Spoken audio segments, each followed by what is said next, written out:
Hello guys, मी योगिता तुम्हा सर्वांचं Yogita study सेंटरमध्ये स्वागत करीत आहे. आता आपण पाहणार आहोत चॅप्टर नंबर 3 सर्कल. आपण इयत्ता 7वीपासून सर्कलमध्ये येणारे आर्क्स, त्याचे मेजर्स, त्याच्यामध्ये येणारे अँगल्स हे सगळं पाहत आलो आहोत. याही वर्षी आपल्याला शिकायचंच आहे, त्याच्या पुढचे भाग शिकायचे आहेत. पण जस्ट आपण रिकॉल करूया की ह्याच्या अगोदर आपण काय काय पाहिलेलं आहे.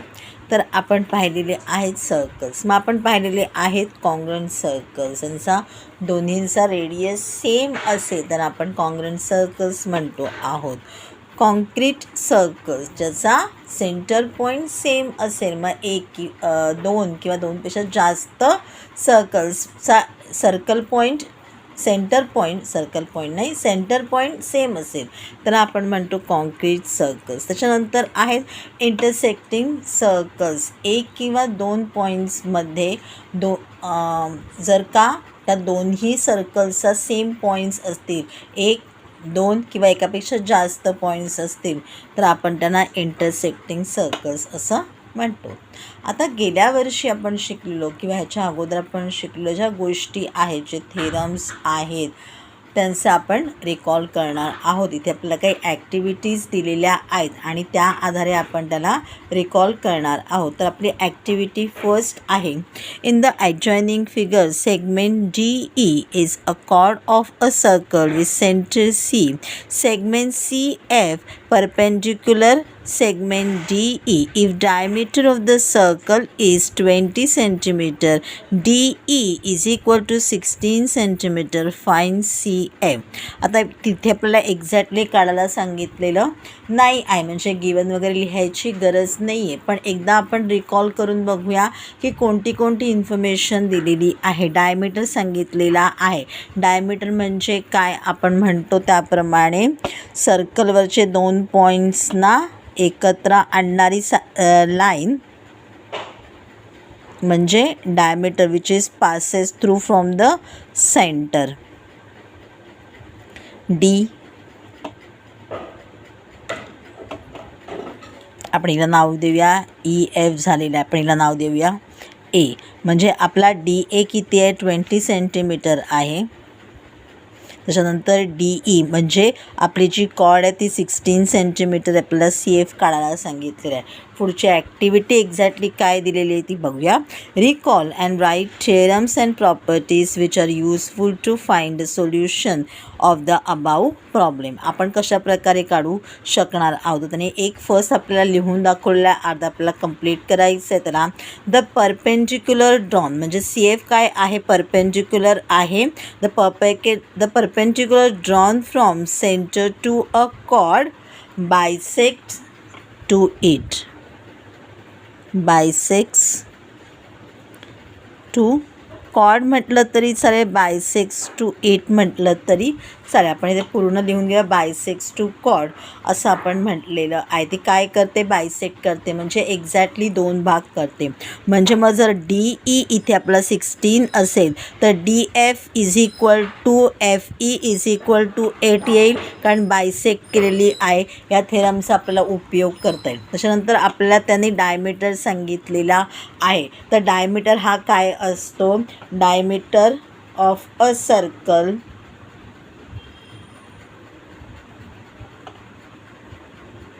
is 2 times of radius. मग जर का DA आपल्याला 20 दिलेला आहे तर आपला जो रेडियस आहे तो किती आहे, 10 आहे. DC is equal to 10. आता 10 आणि 8 मिळालेलं आहे. CF आपल्याला काढता येईल. त्याच्याचबरोबर आपल्याला तिसरी गोष्ट काय सांगायची आहे, जर का त्यांनी आपल्याला सांगितले परपेंडिक्युलर आहे म्हणजे अँगल CFD आपला कसा आहे, 90 डिग्री आहे. म्हणजे त्याच्यासमोरचा हायपोटेनस आहे. आपण कोणत्या आधाराने याचा आन्सर काढू शकतो, तर पायथागोरस थेरमने काढू शकतो. पायथागोरस थेरम आपल्याला इथे असे थेरम्स किंवा अशा आपल्याला प्रॉपर्टीज सांगायच्या होत्या ज्याच्या आधारे आपण याचा आन्सर काढणार आहोत. तर आपण पहिली प्रॉपर्टी वापरणार आहोत. The perpendicular drawn from centre to a chord bisects to chord. त्याच्यानंतर आपण दुसरी प्रॉपर्टी वापरणार आहोत. Diameter of a circle is 2 times of radius. आणि थेरम वापरणार आहोत पायथागोरस थेरम आणि त्याच्या आधारे आपल्याला या प्रश्नाचं उत्तर मिळणार आहे. ॲक्टिव्हिटी फर्स्ट प्रमाणेच ॲक्टिव्हिटी सेकंड आहे आपली. In the adjoining figure segment QR is a chord of the circle with center O. P is the midpoint of the chord QR. If QR is equal to 24, OP is equal to 10, find radius of the circle. To find the solution of the problem, write the theorems that are useful. आता कशाचा आपला उपयोग होणार आहे तर पहिला Pythagoras थेरमचा उपयोग होणार आहे आणि आपल्याला QR पूर्णपणे दिलेली आहे. म्हणजे मग आपल्याला इथे जी प्रॉपर्टी वापरायची आहे ती पहिल्या भागामध्ये सुद्धा आपण ॲक्टिव्हिटी फर्स्टमध्ये सुद्धा आपण बघितली होती. ती होती the perpendicular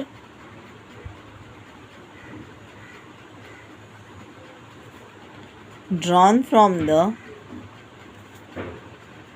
center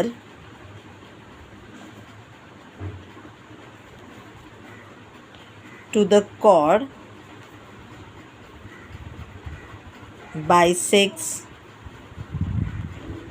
to it. म्हणजे मग इथे आपल्याला हाफ करून लिहिता येणार आहे.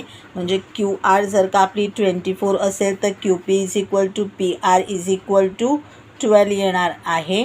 त्याच्यानंतर OP सांगितलेला आहे 10. आता आपल्याला OP हा काय आहे आपला परपेंडिक्युलर आहे. परपेंडिक्युलर ऑन QR आहे म्हणजे आपण म्हणणार आहोत सेगमेंट OP. तुम्ही ह्या ठिकाणी the perpendicular drawn of the centre of the chord bisects to it आणि त्याच्यानंतर segment OP perpendicular segment segment QR असं लिहिलं तरी चालणार आहे. त्याच्यानंतर आपण वापरणार आहोत पायथागोरस थेरम आणि त्या आधारे आपला आन्सर येणार आहे.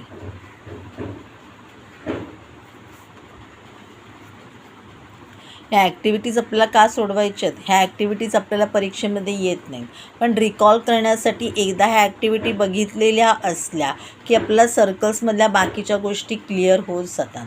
ज्यावेळेला तुम्ही एका विशिष्ट अशा पद्धतीने फक्त आणि एका चॅप्टरचा जेव्हा विचार करणार आहात तेव्हा रिकॉल्सच्या सगळ्या ज्या गोष्टी आहेत त्या एकदा वाचून घ्या आणि मग प्रश्नांची उत्तरं सोडवायला सुरुवात करा. म्हणजे तुम्हाला त्यावेळेला त्या ठिकाणी सगळ्याच्या सगळ्या गोष्टी आठवतील. त्याची व्यवस्थित प्रॅक्टिस झालेली असेल की तुम्हाला शेवटच्या परीक्षेच्या वेळेला सुद्धा अशाच प्रकारे सगळं आठवेल आणि तुम्ही ते व्यवस्थित सोडवू शकाल. कारण कोणतीही गोष्ट ही वापरली जाणार नाही की आपण 7वीत शिकलो होतो मग आता कशाला तिचा उपयोग आपल्याला होणार आहे असं काहीही होणार नाही आहे.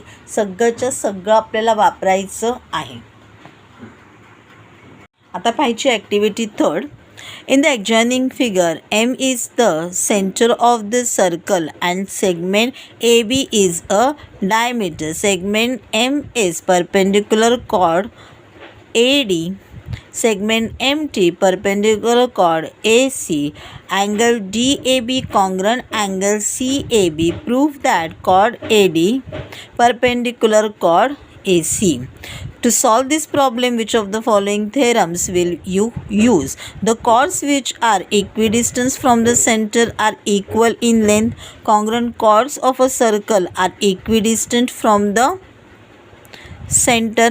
आपल्याला काय प्रूफ करायचं आहे? कॉर्ड ह्या ज्या आहेत त्या कॉन्ग्रंट आहेत. म्हणजे फर्स्टची आपली त्यांनी दिलेली आपल्याला प्रॉपर्टी आहे the chords which are equidistant from the centre are equal in length ही आपण वापरणार आहोत. त्याच्यानंतर which of the following test of congruence of triangles will be useful. आत्ताच मी तुम्हाला सांगितलं की अशी कोणतीही गोष्ट नाही की जी सोडून द्यायची आहे आपल्याला. आपण टेस्ट ऑफ सिमॅलिटी ऑफ ट्रायंगल्स बघितलेल्या आहेत त्या अगदी आपण चॅप्टर 1मध्ये सुद्धा आत्ताच पाहिलेल्या आहेत. त्या बघा इथे दिलेल्या आहेत. कोणती आपण लावणार आहोत टेस्ट. ती पाहायची आहे. तर आपल्याला टेस्ट लागणार आहे SAS, कारण आपण कॉन्ग्रंट काय काय दाखवणार आहोत, तर ASAT कॉन्ग्रंट दाखवणार आहोत. त्याच्यानंतर SM आणि MT आपण कॉन्ग्रंट दाखवणार आहोत आणि त्याच्यामध्ये असणारा जो आपला अँगल आहे तो आपण कॉन्ग्रंट दाखवणार आहोत. कारण आपण म्हटलेलं आहे, याच्या अगोदरी सांगितलेलं आहे, MS is perpendicular chord AD, MT is perpendicular chord AC, म्हणजे तिकडे 90 डिग्री होणार आहे. म्हणजे मग आपला पायथागोरस थेरम लागून आपला आन्सर इथे आपला आन्सर काढायचं नाही आहे, प्रूफ करायचं आहे. तेव्हा आपला जो आहे तो SAS ही आपली टेस्ट लागणार आहे. आणि म्हणून आपण दाखवणार आहोत की ते कॉन्ग्रंट आहे. आणि मग congruent sides, corresponding sides of a congruent angles are also congruent. आणि मग ह्या प्रकारे आपण ते प्रूफ करून दाखवणार आहोत.